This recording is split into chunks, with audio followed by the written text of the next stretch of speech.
Dimasa unit एबसुआ माखासे drop out फरायसाफोरनो फरायफिननो सुबिदा होफिनदों।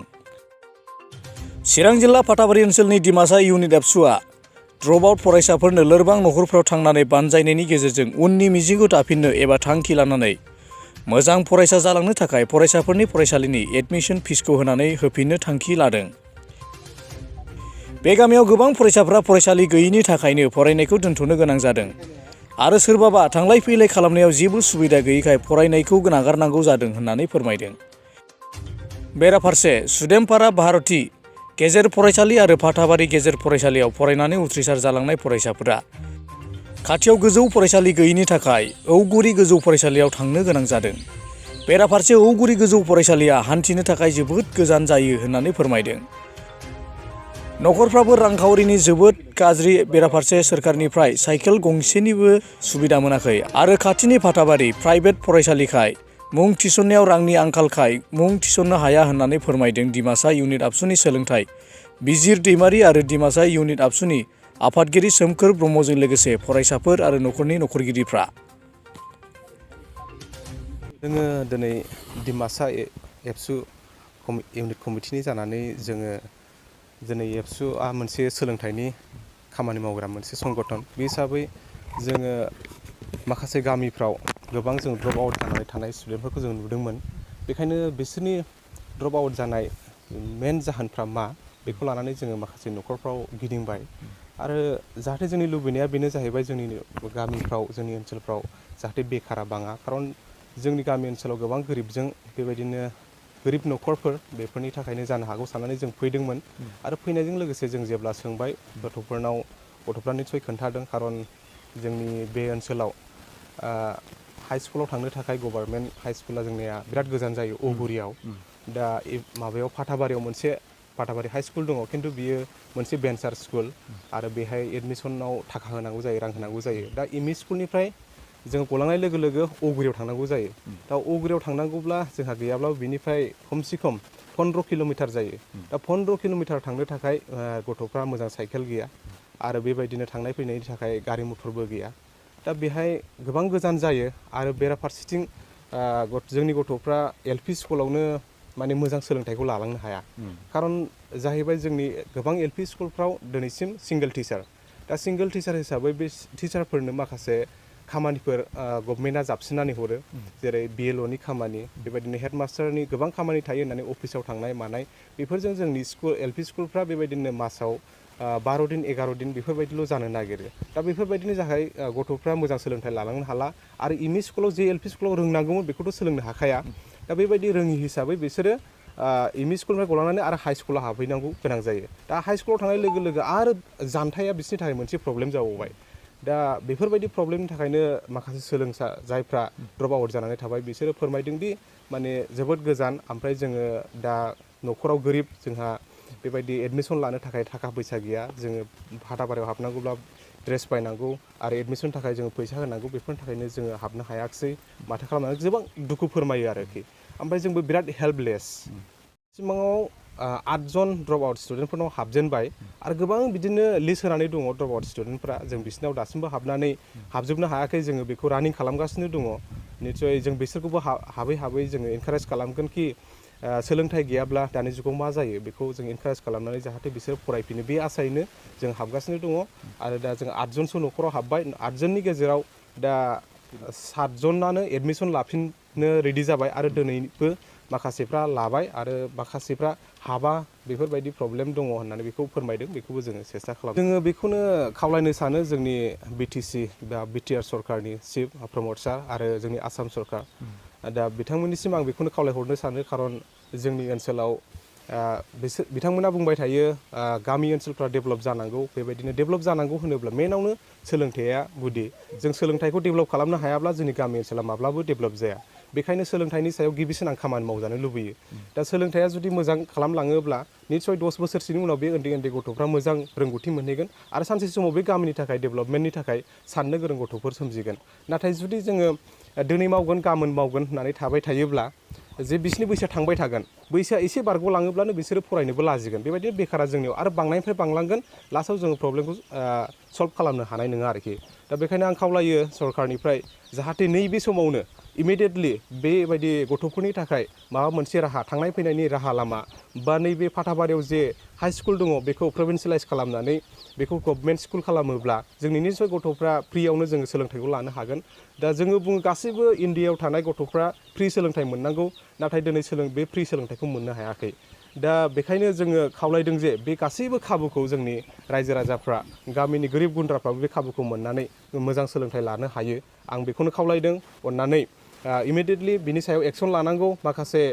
एलपि स्कुलफ्राव गोदान मास्टार सोसननायनि थाखाय थिरांथा लानांगौ खारन सासेल' मास्टारा मालाबाबो फुरा मावफुंनो हाया बेखायनो बेफोरनि थाखाय सिन्थाधारा खालामनानै जोंनि बे रिकुवेस्ट खालामनायखौ आङो थाबैनो मावजानायखौ आङो लुबैयो आरो दा जोंनि जयन्त बसुमतारी सारा बिथाङा दिनैसिम फाथाबारियाव जाजेननायनिफ्राय आङो सौफैनाय बायदि आं नुवाखै दा बेखायनो आं खावलायहरदों जाहैबाय अननानै सार्भे खालाम खनसेसो फैनानै बे सोलोंथाइ बिथिङाव मा जानानै दङ जोंनि ओनसोलफ्राव जेब्ला जेरैबायदि होनो फख्रियाव नाया माबैसो दङ बेखौ जोङो थब्ल'नानै नायोब्लासो नुयो थिग बेबायदिनो गामि ओनसोलावनो थांनानै मेन जाहोना मा गुदिथार जाहोना मा मानि थाखाय जोंनि सोलोंथाइया इसेबां नामायलांगासिनो दङ बेखौ मिथिनो थाखाय गामियावनो फैनानै सरासनस्रा रायजो राजाफोरजों सावरायफैनांगोन आरो बेखौ बुजिनानै बे सरासनस्रा रायजोफोरनि थाखाय मा राहा होनो हागौ बेखौ खबर लाफैयोब्ला मोजां जागोन होननानै आङो खावलायनाय थायो आरो बरिया दिमासा दालाय बर' फरायसा आफादनिफ्राय जोङो बेखौनो मिथिहोनो सानोदि जेनेबा दहाय थाङै बावैसो जोङो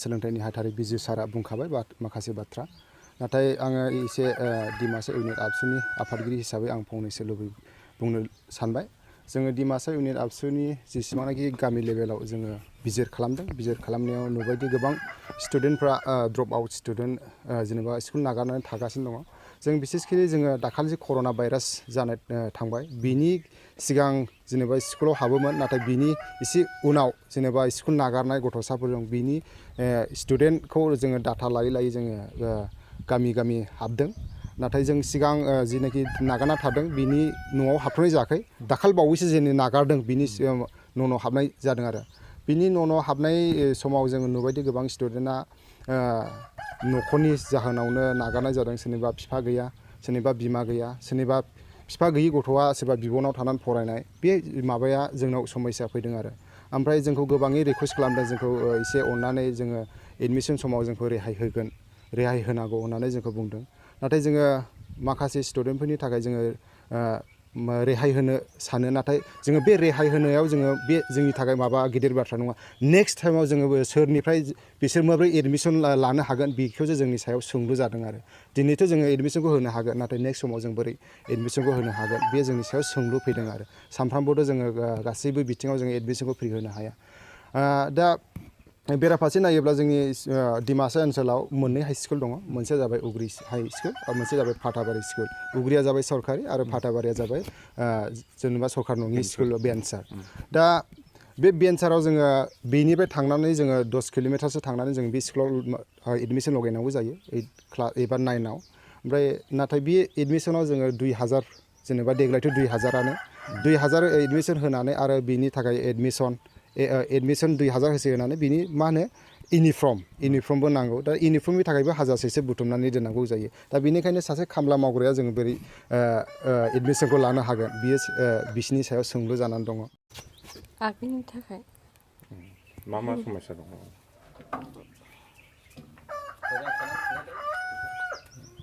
बबे स्कुलाव हाबोमोन नों बेसे गोबाव जागोन स्कुल नागारनांनानै जायाखै बोसोरसेबो नों हाबफिननो सानो ना थानो सानो हाबफिननो आं थाखा फैसा गैयिनि थाखाय फरायसालियाव थांनो हायाखै बेसेबां थाखोआव फरायो दा आं 9 थाखोआव फरायो एडमिसन खालामनो हादोंना हायाखै हाथ'वाखै बेसे गोजान जायो फरायसालियालाय फरायसालिया गोजान जायो माजों थाङो थाबायनासो थाङो 10 किल'मिटारसोनि बारा नामा जागोन दां दा मा सान्दों फरायोना फराया सानदों थांखियालाय? आं दा फरायनो सानदों। मा ओमफ्राय फरायनो सानदों नोंथाङा ओमफ्राय थाखा फैसानि थाखाय एडमिसन लानो हाया माबाफोर सुबिदाफोर नागिरदों नामा? सुबिदाखौ आं नागिरगासिनो दङ। सरकारखौ माबा मोनसे खावलायगोन नामा जेनेबा सुबिदा होनायनि थाखाय? थांखिया मा नोंनि जिउनि थांखिया?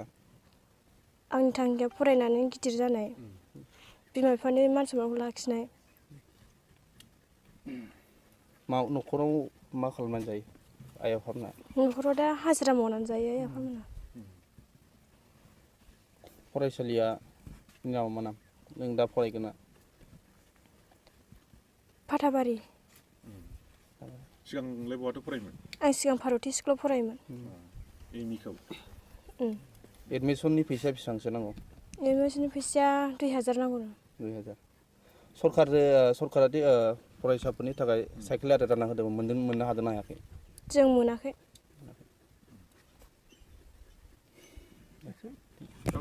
मा नाम? बिथराय।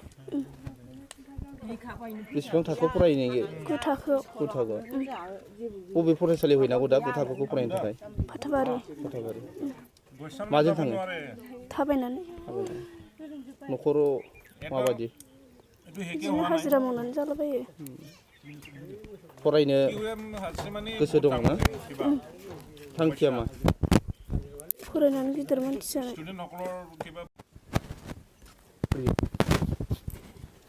एडमिसन खालामदोंना खालामाखै? खालामाखै। बेसेबां थाखोआव फरायो? दा 9 थाखोआव फरायो। मानो फरायनो गोसो दंना गैया दा? दङ। जेंनाया मा फरायसालियाव मुं थिसननो हायो? न'खराव गैयिनि थाखाय। बेसे गोजानसो जायो न'निफ्राय फरायसालिया? न'निफ्राय एसे गोजान जायो। मा खालामो न'आव आइ आफामोना? हाजिरा मावो। थांखिया मा? थांखिया फरायनानै गिदिर जानो सानो। फरायसालियाव थाङिनि थाथ'नांनायनि जाहोना मा? गोजान जानायखाय। बेसे गोजान जायो फरायसालिया? एसे गोजान। थांलाय फैलायनि सुबिदा लामाफ्रा माबायदि? एसे गाज्रि जायो। फरायसालियाव माजों थाङोमोन नोङो? आथिंजों। थाबायनानै? फरायसालिनि नामा मा नाम? फाथाबारि। फाथाबारि। दा मुं थिसनफिनदोंना फिनाखै? बेसेबां थाखोआव? 9 आव। 9 आव। जिउनि थांखिया मा? मा थांखि लादों? फरायनायनि उनाव मा थांखि लादों नों? फरायनाय नार्स जानायनि। नार्स। एबार मोजाङै फरायफिनसिगोन ना? न'खराव बिमा बिफाफ्रालाय मा खालामो नोंसिनालाय? मा मावो? जोंनि फिसाफ्रा फरायनो थाङो ओमफ्राय लामानि उसुबिदानि थाखाय थांनो बादोंमोन ओमफ्राय दायो दस्रायाव थांदोंमोन ओमफ्राय जों लायफिनदों दा मोजां जाथों होननानै स्कुलाव दोनहरफिननाय जादों। बेसे गोबाव थाखोमोन ओरैनो? नै दाखालिनि फरिखा मोनसेखौ होआखै। होआखै? ओहो। बेसे गोजान जायो फरायसालिया? एसे गोजाननि जायो। फिसाफोरखौ मा सिमां दं नोंथांमोना? जोङो मोजां जाथों होननानै माबा मोनसे थांखिफोर लानानै मावनो हायो खोमा सान्दों जों जाम्बि गोजाखाय। जों आबाद मावनानै जायो सार। जेबो रोङा जों लेखाबो रोङा। दा फिसाफोरखौ जों मोजां जाथों गियानि जाथों होननानै गावसोरखौ थांनो थाखाय देनां हालांनाय बायदि मोजाङै जालांथों होननानै फरायजानो लुबैदों आरो। बिदाया फरायाखैना देरसिना नायनावनो। साबेसे दं न'खराव? जों दा फिसाफ्राबो 7 दं। ओमफ्राय दा बिदाया 9आवनो फेल जादोंना दा बिसोरखौ जों मोजां जाथों होननानै जों फोरोंगासिनो दङ। सासे बिनि खरसा देग्लाय एगजाम होदों आरो साग्रिद बसुमतारी। ओमफ्राय दा